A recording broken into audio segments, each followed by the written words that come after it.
Repakol, kung bago ka lang dito sa channel ko, ako nga pala si Kuya Totoy. Nagbabasa ako ng mga horror stories at mga dark histories dito sa aking channel.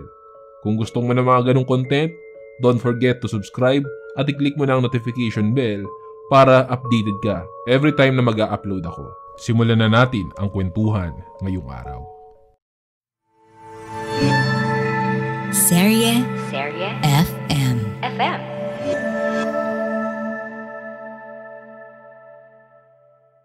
Ang nakaraan sa Kilabot Pinoy Horror Stories. Nakatanggap ako ng tawag niya. Wala pa siyang sinasabi pero bigla na lang siyang umiyak. Sabi niya ay buntis siya at hindi niya alam ang gagawin niya. Natatakot siya na kapag nalaman ng magulang niya. Malaking iskandalo daw iyon sa pamilya nila dahil nagpabuntis siya nang hindi sila naikakasal. Tuluyan niya nga ibinigay sa amin si Celeste. Nakumbinsi niya ang mga magulang ko at buong puso namang tinanggap nila si Celeste. Una pa lang ay wala akong balak na tanggihan ang bata. Kaya kahit masakit sa akin bilang kaibigan niya, iniisip ko na lang na iyon lang ang maitutulong ko sa kanya. Lumipas ang 2 buwan at nagpaalam na sa amin si Cora. Simula noon ay nawala na kami ng communication sa isa't isa. Kahit ang pagbisita sa dati naming bahay ay hindi na niya nagawa. Hanggang sa pinabinyagan namin si Celeste. Dumating ang mga kaarawan niya. Walang Cora na bumalik para tingnan man lang ang kalagayan ng anak niya. Sa pagsapit ng dilim, may mga kwento kang maririnig. Kwento ng takot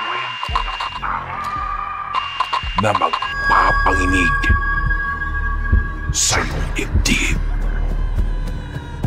Mga kababalaghang hindi kayang tanggapin ng inyong isipan.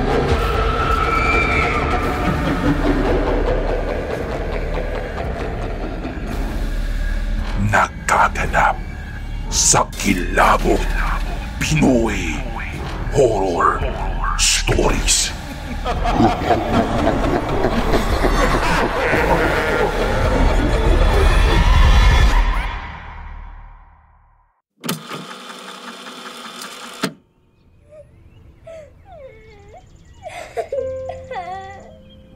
Tanghali nang bumaba si Celeste habang umiiyak. Mukhang nagising siya. Nilapitan ko siya agad at pinatahan. Pinaghanda ko si Flor ng pagkain para makakain na ng tanghalian ng anak ko. Nakayakap lang siya sa akin habang walang tigil sa pag-iyak. Nang ma-feel kong kalmado na siya, I took the chance to ask what's wrong dahil nga nasasanay na ako sa kanya na madalas ay gumigising siya tapos umiiyak. Alam kong galing siya sa masamang panaginip. Tell me anak, what's wrong? Lumingon-lingon siya sa bahay na parang may hinahanap. Tapos humihibi na siya ulit. Oh, don't cry na. What's wrong? I asked her again. I have a dream, mommy. There's a madman daw po and then he threw all the things inside this house. I don't know him, mommy. I can saw his face, but I know he's angry po. Niyakap ko siya at pinakalma. It's okay, baby. It's okay. Don't mind it. Huwag mo na siyang intindihin, ha? Nandito na si mommy. Pang-aalo ko sa kanya. Nang kinahapunan, dumating ang nanay ni Flor kasama ang bunso niyang kapatid. Pumupunta-punta talaga ang nanay niya para bisitahin si Flor. Kilala rin kasi ng parents ko ang lola niya. Nakiusap ang mama niya na kung pwede bang iwan lang saglit yung bunso niyang kapatid. Bawal kasi dalhin sa public place ang mga bata. Matanda ng 3 taon kay Celeste ang kapatid niya, kaya hindi naman nagkakalayo ang edad nilang dalawa. Nakaupo ako sa sofa habang pinapanood ko sila naglalaro sa ilalim ng hagdan. Doon kasi nakapwesto ang mga laruan ni Celeste. Mataas naman ang silong ng hagdan kaya safe naman kung tatayo sila. Naririnig ko ang usapan nila pero hindi ako nagpapahalata na nakikinig ako. Sabi ng kapatid ni Flor, "Marami kang toys? Pareho pala tayo."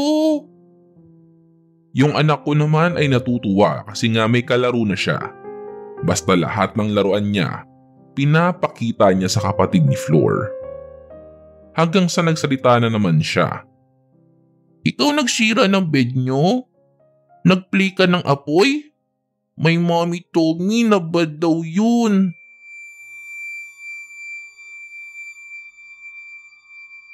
Halatang nagulat yung kapatid ni Flor sa tanong ng anak ko. "Your mommy is going to buy a new bed?" Maya-maya lumapit si Celeste sa kasambahay namin para siyang nagsusumbong. "Ate, galit mami mo. Nasira niya yung bed nyo. Sinunog niya." Tumayo ako at kinuha ko si Celeste. Pinagsabihan ko siya na mali ang ginagawa niya. Nilibang ko naman yung kapatid ni Flor at nagpasensya ako sa kanya. Okay lang naman daw dahil totoo naman daw yung sinabi ni Celeste. Iyon daw kasi ang sabi ng nanay niya nang ibilin dito ang kapatid niya.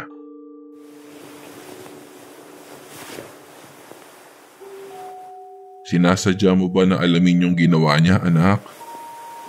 I asked Celeste nang nakahiga na kami para makatulog. "No po, Mommy. I saw it na lang when she hold my hand. Diba, Mommy, sabi mo, masama maglaro ng apoy?"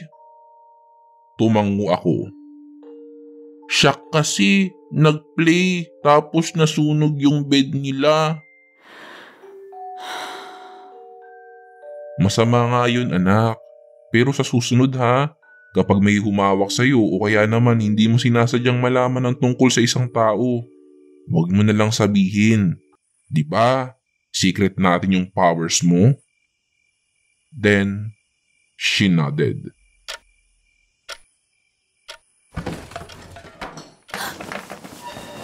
Nang hating gabing iyon, bigla akong nagising nang dahil sa ingay. Ingay na parang mga hinahagis na gamit. Ang unang pumasok sa isip ko ay baka nalooban na kami.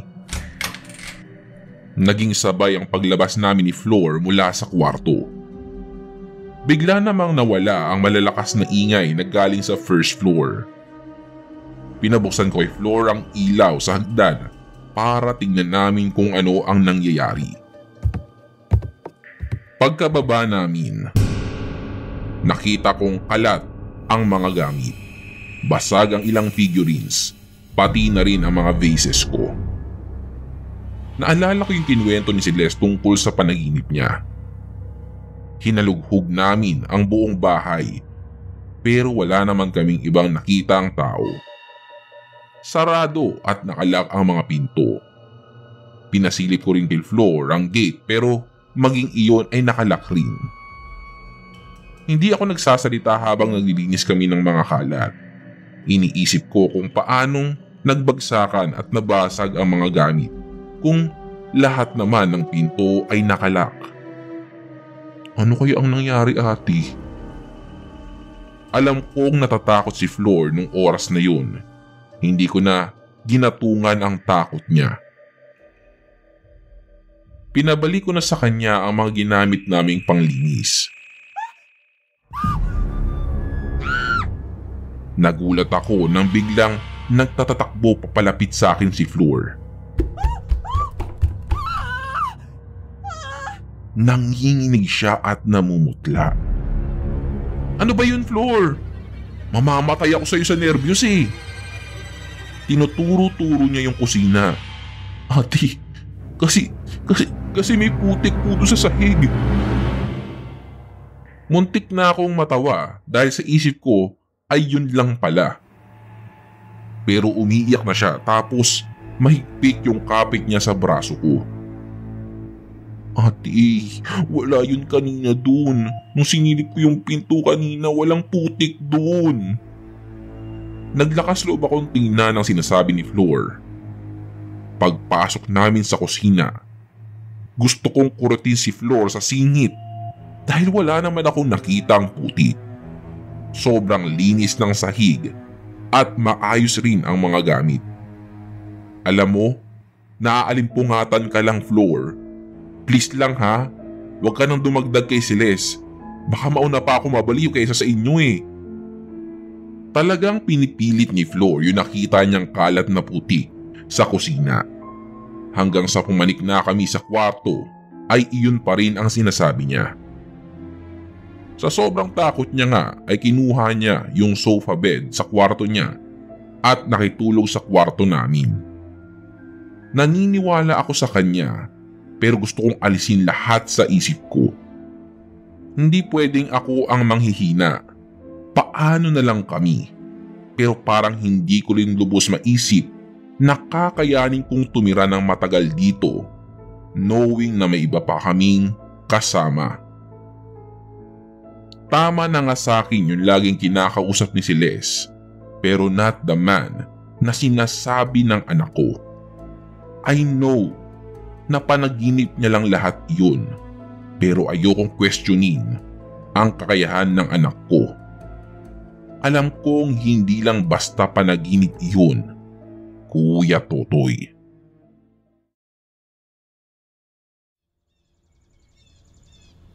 The next day, ipinatawag ko kay Flor yung albularyong ipinakilala niya sa akin. Flor, sabihin mo na hindi tungkol kay Celeste ang sadya ko. Bilisan mo lang. Nakaupo na kaming mag-ina sa sala. Kakaalis lang ni Flor kaya naiwan ang anak ko na mag-isang naglalaro sa tabi ko. Nagbabrowse lang ako sa social media nang marinig ko na naman ang pagsasalita ni Celeste. Natakot si Ate Flor? Oh, right. She was the girl in my dream last night eh. Kawawa siya, Mommy. Maya-maya lang ay dumating na si Flor kasama si Mang Udoy. Nakita kong nagkatinginan sila ni Celeste pero agad rin naman umiwas ang albularyo. Inalok ko siyang maupo at pina-exit ko muna yung dalawa. Ayokong marinig ni Celeste ang pag-uusapan namin ng albularyo. Ayoko rin isipin ni Mang Udoy na sinasamantala ko ang pagkakataon. Nagsimula na ako magkwento tungkol sa nangyari nung madaling araw. Binanggit ko na rin na bago yun ay nabanggit sa akin ni Celeste ang tungkol sa panaginip niya. Tama siya. Akala niya tao ang lalaking iyon, pero hindi. Sa murang edad ng anak mo, hindi pa niya lubos na naiintindihan ng ibig sabihin ng mga nakikita niya sa panaginip niya. Alam mo, sa tagal ko na dito sa barangay na to, dito na ako tumanda, Clara. Maaaring ang nakita niya sa panaginip niya ay ang lalaking anak ng may-ari nitong property na nabili niyo. Nanatili akong tahimik at nakinig sa albularyo. Tulad ng sinabi ko nung una, hindi ko matutulungan ng anak mo sa kakayahan niyang taglay.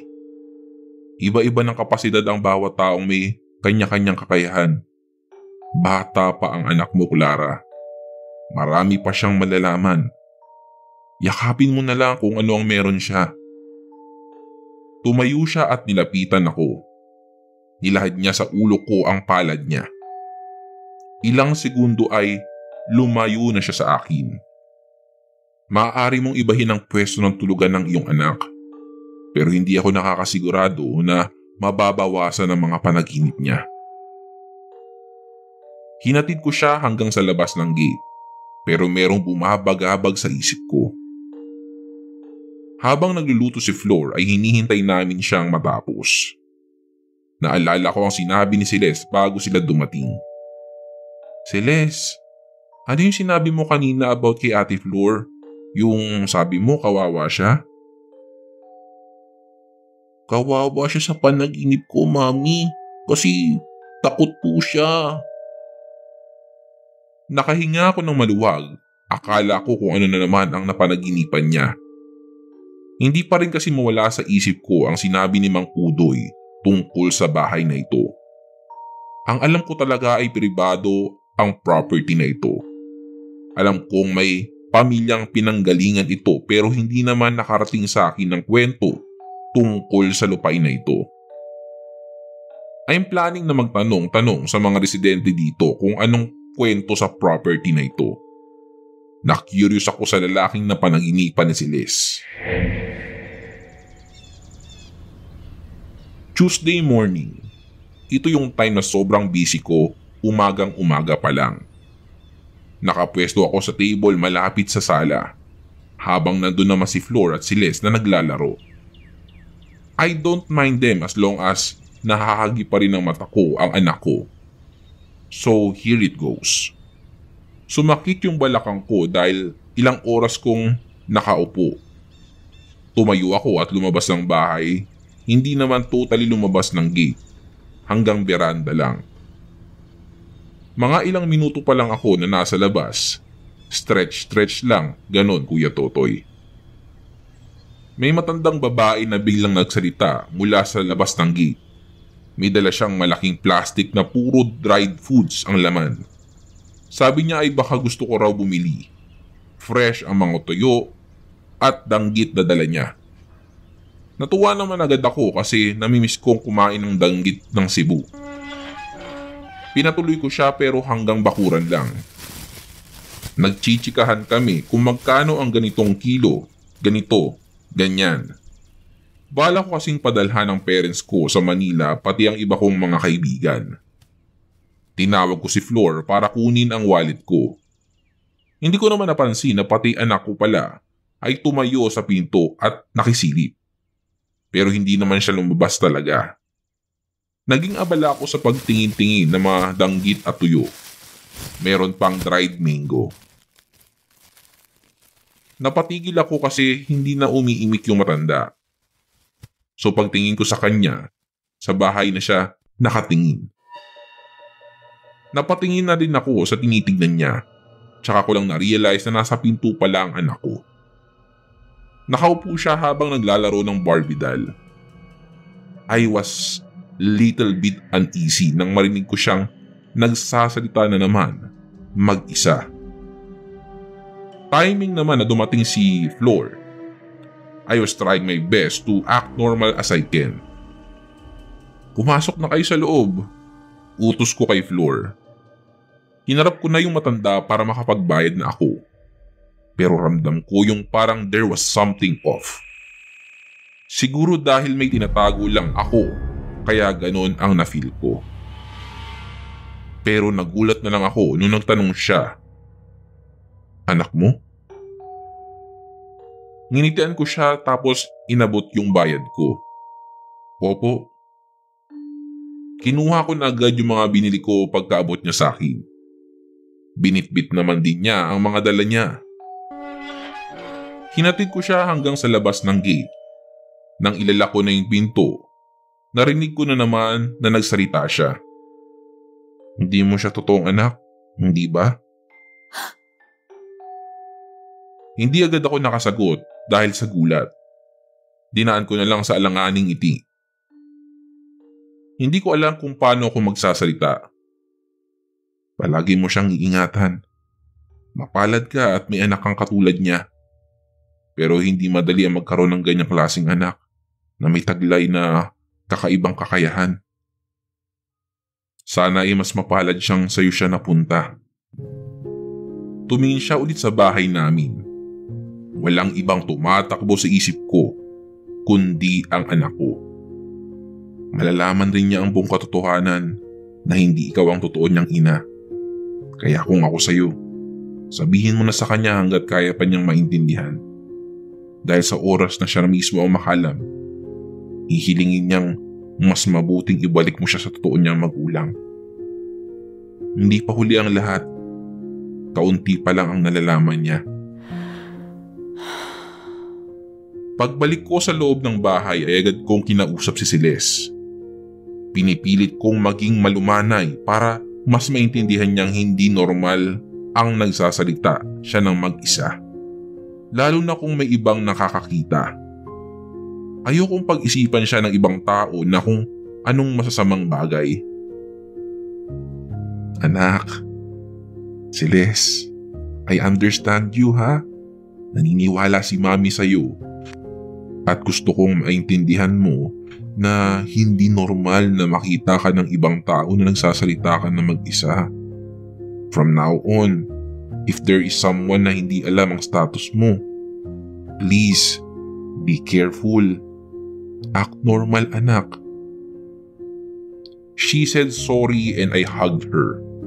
Alam ko kahit siya ay nahihirapan, mas dobling hirap kaysa sa hirap na nararamdaman ko.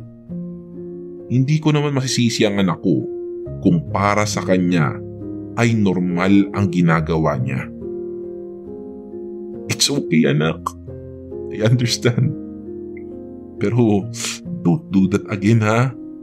Ayokong may maisip na ibang masamang bagay sa iyo ang ibang tao. Mahal na mahal ka ni Mami, ha? Lagi mong tatandaan yan, anak, ha? Hindi naman ako dinalaw ng antok nung kinagabihang iyon. Hindi ko alam kung ano nga ba ang nalalaman ni Celeste. Lalo na nang maalala kong may mga panaginip siya tungkol sa totoo niyang ina, Kuya Totoy. May karugtong. Abangan. Nagustuhan mo ba ang kwento natin ngayon sa Kilabot Pinoy Horror Stories? Like and subscribe na sa aming YouTube channel. Give us 5 stars rating. Kung may sarili kang nakakatakot na kwento, ipadala ito sa aming Facebook page o sa kilabotstories2021@gmail.com. Huwag kalimutang i-click ang follow button at notification bell sa Spotify para sa updates sa bagong episodes. Hanggang sa susunod na kwentuhan, mga repakol! Paalam!